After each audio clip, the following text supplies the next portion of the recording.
Hello friends, நம்ம இப்போ அவசரமாக ஒரு முட்டை குருமா பண்ணலாம். அதுக்கு ஒரு உருளைக்கிழங்கு அவிச்சு வச்சுருக்கிறேன், 3 முட்டை அவிச்சு வச்சுருக்கிறேன். அப்புறம் அது ஒரு பெரிய வெங்காயம், பெரிய தக்காளி எடுத்து வச்சுருக்கிறேன். அப்புறம் அதை அரைக்கிறதுக்கு வந்து தேங்காய், 1/2 ஸ்பூன் ஜீரகம், 1/2 ஸ்பூன் கசகசா, கொஞ்சம் பட்டையும் போடணும். அவ்வளோதான். அப்புறம் வந்து நம்ம பொடி வந்து கொஞ்சம் மஞ்சள் பொடி, 1/2 ஸ்பூன் வந்து வத்தப்பொடி, 1/2 spoon மல்லிப்பொடி, 1/2 spoon பெருஞ்சீரகப்பொடி, 1/2 spoon garam masala பொடி, இதெல்லாம் எடுத்து வச்சுக்கலாம். அப்புறம் வந்து நம்ம அரைக்கும்போது கொஞ்சம் பட்டையும் போடணும். தேங்காய், ஜீரகம், கசகசா, பட்டை இதெல்லாம் நல்லா மையாக அரைச்சிடணும். ஓகேவா? அப்புறம் தாளிக்கிறதுக்கு வந்து ஒரு மிளகாவும் எடுத்து வச்சுக்கலாம், கருவேப்பிலை எடுத்து வச்சுக்கலாம். இப்போ வந்து நம்ம தேவையான அளவு ஆயில் போட்டுட்டு, கடுகு போட்டுட்டு, நம்ம வெங்காயம் எல்லாத்தையும் போட்டுடலாம்.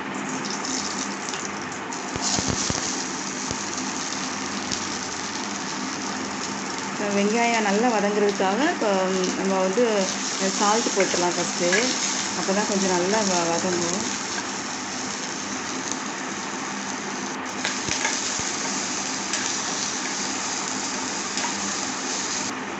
தக்காளி போட்டுடலாம். வெங்காயம் நல்லா வதங்கின பிறகு தக்காளி போட்டுடலாம்.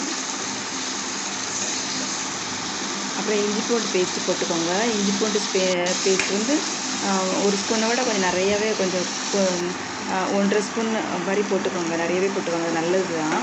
அப்புறம் நம்ம எடுத்து வச்சுக்கிற எல்லா பொடியும் கொட்டி நல்லா ஃப்ரை பண்ணி, அப்புறம் தேவையான கொஞ்சமாக தண்ணி ஊற்றி, அப்புறம் திரும்பியும் அதை நல்லா வேக விடணும். தக்காளி எல்லாம் நல்லா மசிகிற அளவுக்கு நல்லா வேக விடணும்.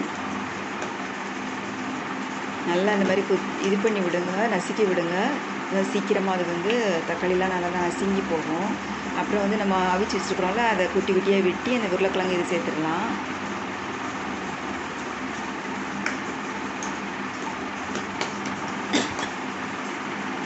அப்புறம் நம்ம அரைச்சி வச்சுருக்கிற தேங்காய், கசகசா, ஜீரகம், பட்டை இதை அந்த அரைச்சி வச்சுருக்காங்கள அந்த பேஸ்ட் போட்டுட்டு, அப்புறம் தேவையான அளவு தண்ணி ஊற்றிடலாம். நீங்கள் நிறைய வைக்கும்போது இது எல்லா அளவுமே கூட்டிக்கணும். நான் வந்து இப்போ வந்து கொஞ்சம் கிரேவி மாதிரி தான், கம்மியாக தான் வச்சுருக்குறேன்.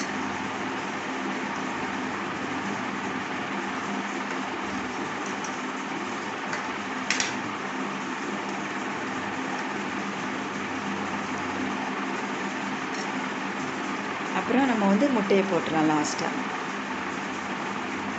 இது நம்ம வந்து ரைஸ்க்கு சாப்பிட்லாம், சப்பாத்திக்கு சாப்பிட்லாம், தோசைக்கு சாப்பிட்லாம், ஆப்பத்துக்கு சாப்பிடலாம், எல்லாத்துக்கும் சாப்பிட்லாம்.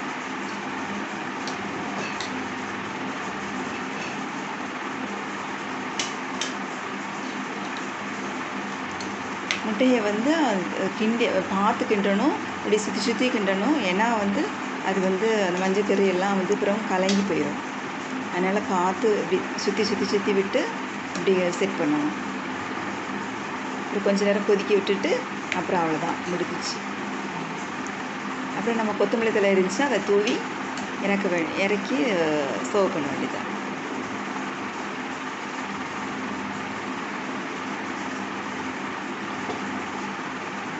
Okay, bye. Keep supporting.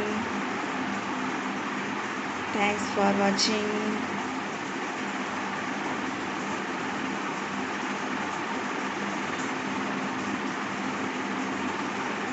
Thank you.